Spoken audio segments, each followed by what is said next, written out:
The more I learn about the tragic events surrounding this disaster, the more it becomes clear Oceangate was a clown outfit that has cost 5 lives and left 5 families broken.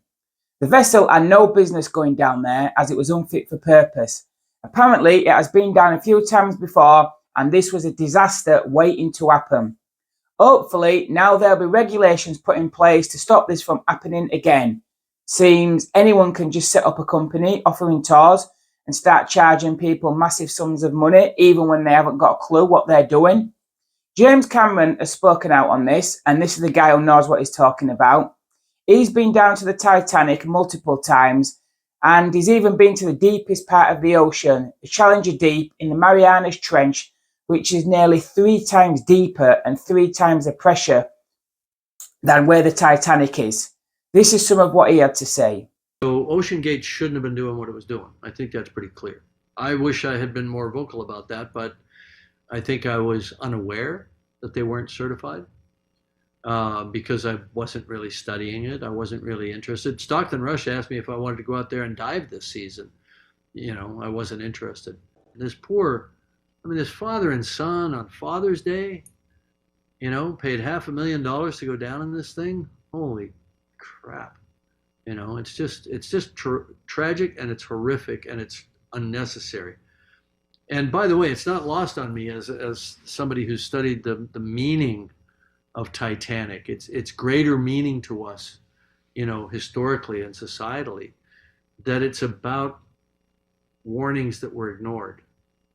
That ship's lying at the bottom of the ocean, not because of the nature of its steel or the nature of its compartments, but just because of bad seamanship. The captain was warned. There were icebergs ahead. It was a moonless night, and he plowed ahead for whatever reason in the film, And here we are again, and at the same place. Now there's one wreck lying next to the other wreck for the same damn reason. Search, search, search. 4 days of search. They're searching everywhere. They were running around with their hair on fire. The sub was right where it was. It was literally on the seafloor below its last known position, which is the first place you look in a search is the last known position. We never expected to see a scenario like this. We may go into hazardous environments like hydrothermal vents, or even to a wreck like Titanic or Bismarck or some of the other wreck sites, which are dangerous from an entanglement standpoint or a structural collapse standpoint. But you never worry about the vehicle, the platform that you're in, and you certainly don't worry about implosion. There's never been an implosion of a vehicle with people in it. And so I think I don't want to say it blindsided the community, because there was a lot of concern. And by the community, I mean people who operate subs and build subs for a living. There was a lot of concern about this outfit and this sub. A lot of concern, even to the extent that I wasn't involved in it because I was making Avatar 2 at the time, but a lot of them got together and wrote a letter to Oceangate and said, you have to certify.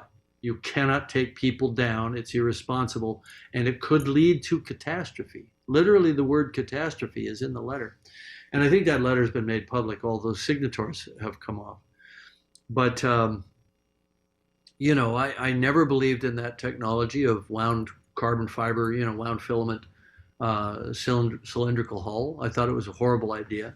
I wish I'd spoken up, but I assumed somebody was smarter than me, because I'd never experimented with that technology, but it just sounded bad on its face, because we make pressure hulls out of contiguous material: steel, titanium, ceramic, acrylic. And so you can model it, you can do finite element analysis of it, and you understand the yield properties, you understand the number of cycles that it can take. But you can't do that with a composite material, because it's two dissimilar materials, sort of bonded together.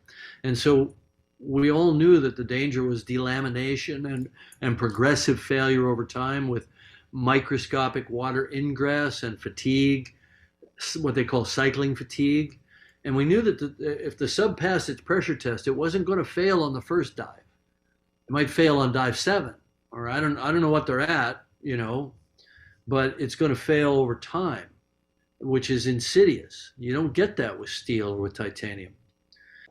Um, but, you know, sometimes people get go fever, you know, and look, we celebrate innovation, right? But you shouldn't be using an experimental vehicle for paying passengers that aren't themselves deep ocean engineers. Look, there's a part of me that hoped I was wrong. I really hoped and prayed I was wrong, but I knew I wasn't. And many other experts have said exactly the same. It's clear this company has cost lives with its reckless negligence. Excuse the pun, but they were literally out of their depth. The CEO of the company, Stockton Rush, who tragically lost his life, obviously believed it was safe because he was prepared to go down in it. But listen to some of the crazy things he said in the past. I'd like to be remembered as an innovator. I think it was General MacArthur said, "You're remembered for the rules you break." And, you know, I've broken some rules to make this. I think I've broken them with logic and good engineering behind me. The carbon fiber and titanium, there's a rule you don't do that. Well, I did. It's picking the rules that you break that are the ones that will add value to others and add value to society. And that really, to me, is about innovation. It's not invention. You know, innovation is when you take an invention and you make it, you know, accepted broadly. And maybe think of ocean exploration the way everybody thinks of space exploration.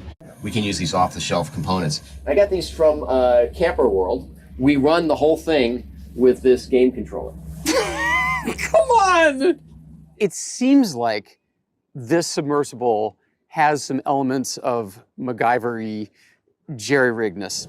I mean, you're putting construction pipes as ballast. I don't know if I'd use that description of it, but there's certain things that you want to be buttoned down. So the pressure vessel is not MacGyver at all, because that's where we work with Boeing and NASA and the University of Washington.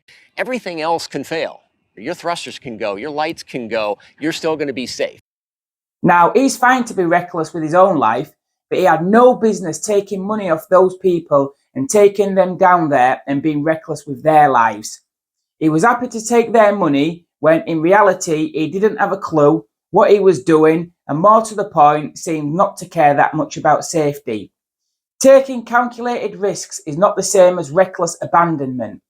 When Cameron goes on his expeditions, no stone is left unturned. It's years of preparation, going through every rigorous test imaginable. He allows every external body under the sun to inspect his vessel.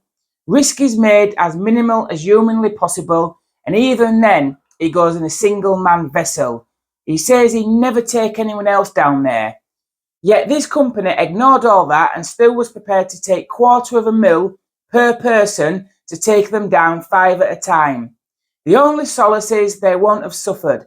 Their bodies will have instantly vaporized under those pressures. Hopefully, this will now be an end to cowboys like Oceangate carrying out this kind of thing anymore.